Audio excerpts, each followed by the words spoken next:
In retrospective pieces on the Cambridge Five, one of the interesting tidbits of information that has emerged in the post-Cold War period is that Soviet documents about these spies often describe them as useless drunks. In extremely related news, today's video is about the Cambridge Five spy ring's drunkest, but also its most productive member, Guy Burgess. A man who, on one hand, passed thousands of documents to the Soviets, but on the other hand, constantly compromised his cover through a legendary appetite for carousing. Because, as we will learn, Guy Burgess was the hot mess of the Cambridge Five. I'm your host David, and if you're so inclined, go pour yourself a drink. This is the Cold War.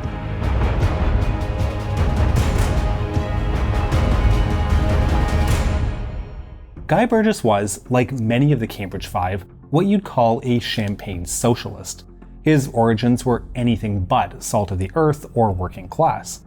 Coming from an extended family known for military service and French Huguenot ancestry, Guy was born in Devonport, England in 1911. His mother came from a banking fortune, and so the family was financially quite comfortable. Like all wealthy English children, his parents showed him lots of love by raising him with a governess and sending him away to boarding school at the age of 9. But however the childhood experience went, he did very well, even graduating out of preparatory school a year early. Everywhere he went, he excelled at academics and athletics. School authorities even considered him for a career as an officer in the Navy. However, those ambitions were stopped by a failed eyesight test, so a career in the Navy was out of the question. It seemed the maturation of Burgess's politics would come with his years at Eton from 1927 onward. There, sexual relationships between boys were not uncommon, and Burgess claims that he discovered his homosexuality there. And you can probably imagine that being gay in late 1920s English society was not exactly an easy thing to be. One might become disaffected with the society you live in when you are literally a criminal because of who you love. This reaction against a generally conservative society and the brutal treatment students received at his previous school, Dartmouth, pushed him to become very socially and politically left-wing, which, as you might guess, was not very common at an upper-class school like Eton. His colleagues did not have kind words to say about him. Nevertheless, he continued to succeed in academics, eventually winning a scholarship to Cambridge. Burgess began his illustrious career at Cambridge, where his colleagues described him as a, quote, conceited, unreliable shit, end quote. Even so, he was still a successful student and eventually invited to the Trinity Historical Society, a fancy club for history majors with good grades. There, he notably met Kim Philby, one of the other students recruited along with Burgess into the Soviet spy ring. By his second year, he met and became close friends with another Cambridge Five member, Anthony Blunt. It's not known whether they were just close friends or possibly had a romantic relationship, but Blunt was a member of a society called the Cambridge Apostles, an intellectual discussion group, and got Burgess in as a member. There they spoke with not only other students in the society, but famous alumni members like John Maynard Keynes. By this time, it was the early 1930s, and the Great Depression had convinced many people, and confirmed suspicions for the left, that capitalism had failed. Fascism was rising, and many were looking for answers. So it's no surprise that Burgess in this period took up an interest in Marx and Lenin. During his postgraduate years, still at Cambridge, he joined the Communist Party and became an anti-war protester. Within the Communist Party's cell at Cambridge, he met Donald Maclean, who you will remember from our first video in this series. Eventually, at the reluctant recommendation of Kim Philby, Burgess was recruited into the spy ring by Soviet agent Arnold Deutsch out of a desire to fight fascism. The first thing Burgess needed to do, as a spy though, was distance himself from his communist activities and find a way into British intelligence. He left the Communist Party, dropped out of Cambridge, and began to look for work in the British Conservative Party. He found a job working as a secretary for a right-wing MP named John McNamara, who wanted Britain to become friends with the Nazis. About as far away from the communists as you could possibly get, and quite the about-face from his previous politics. Then, in 1936, Burgess got a job as a BBC assistant producer for a current affairs show. His colleagues there liked him about as much as his friends at Cambridge, describing him fondly as, quote, a snob and a slob. It amazed me much later in life to learn that he had become irresistibly attractive to most people he met, end quote. Despite that, he was actually good at his job, securing many guests through his vast social network, including fellow Cambridge 5 member Anthony Blunt, as well as Kim Philby's father, who was a renowned Arabist. While at the BBC, he managed to make contacts to further his real goal of making inroads into British intelligence. He secured some unpaid freelance work for MI6 while he helped run the BBC show. In 1938, growing frustrated with the BBC, he resigned, and MI6 hired him on full-time as part of their propaganda division. Keep in mind that he raised no suspicion from British intelligence despite all the communist activism he had earlier participated in. A clear demonstration that wealth, connections, and a solid English upbringing were really what counted and could get you around any sticky wicket. Now, the propaganda department at MI6 was new and went by the code word Section D.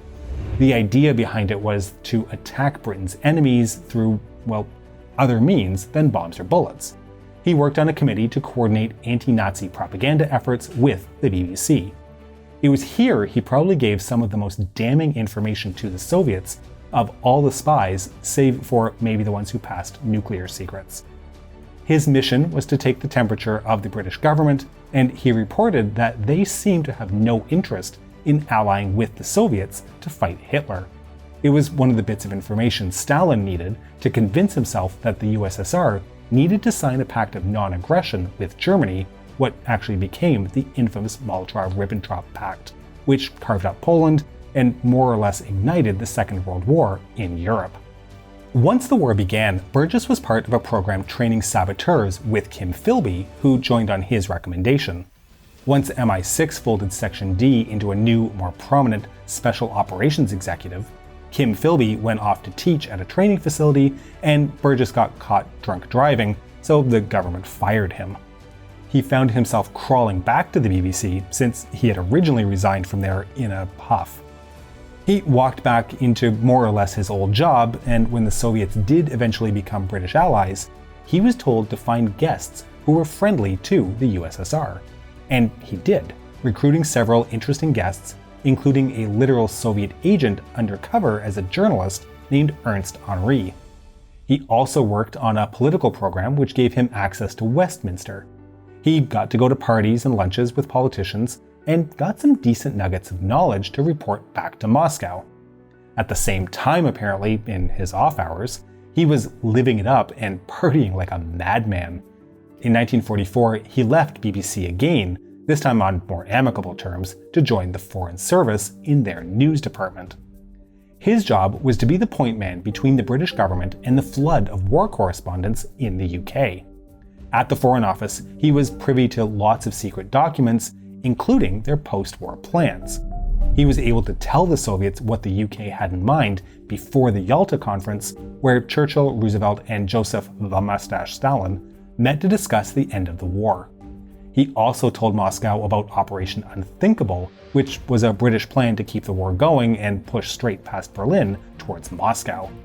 Now, this productive spycraft was always held back by Burgess's predilection for partying hard.